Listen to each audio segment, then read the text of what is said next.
In today's video, I'm going to teach you how to create a splash screen animation for your app using Figma. If you find this useful, consider subscribing and liking the video. Let's dive right into it. We'll start by organizing our workspace in Figma. When designing a splash screen animation, we typically need three main components: the logo, the text, and the background screen.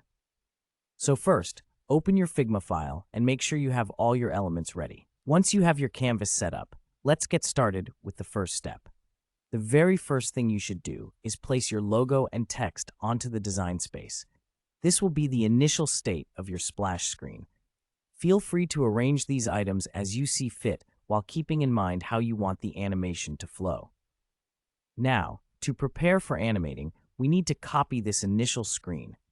Add a duplicate of the first screen with the logo and text in place, as this will form the basis of our animation sequence. We want to ensure that the logo is positioned prominently since it will be the focal point during the splash screen sequence. In the next frame, we'll make some fun adjustments. Increase the size of your logo and rotate it by 45 degrees. This adds a dynamic touch to your animation. A helpful shortcut here is to select your logo, hit K on your keyboard, and then scale it up to double its normal size. This scaling effect will help capture the user's attention. Moving on to the next frame, we want to introduce the text we prepared earlier. As we display the text, we'll shrink the logo slightly so that it complements the text while maintaining its presence on the screen. This transition will give a softer feel, as if the logo is subtly receding to give way to the text. Next, for our final frame, let's go big. We want the logo to cover the entire screen. This gives a dramatic finish to our animation sequence. Just scale the logo evenly to ensure that it fits well into the frame without losing its shape or quality. Now that we have all our frames set, it's time to create a component out of them. Select all the frames of the animation and choose the option to create a component set.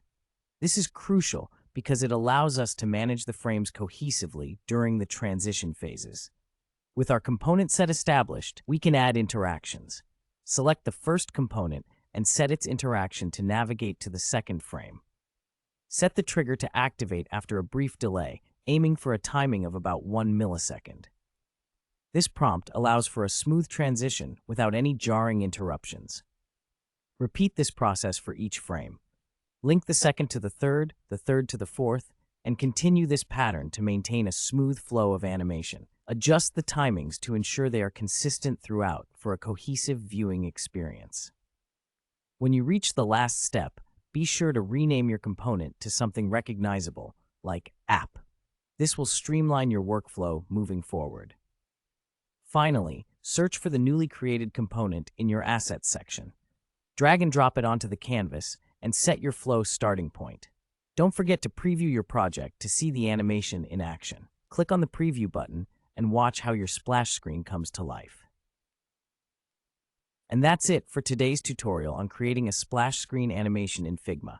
I hope you found this video helpful. Don't forget to subscribe for more design tips and tricks.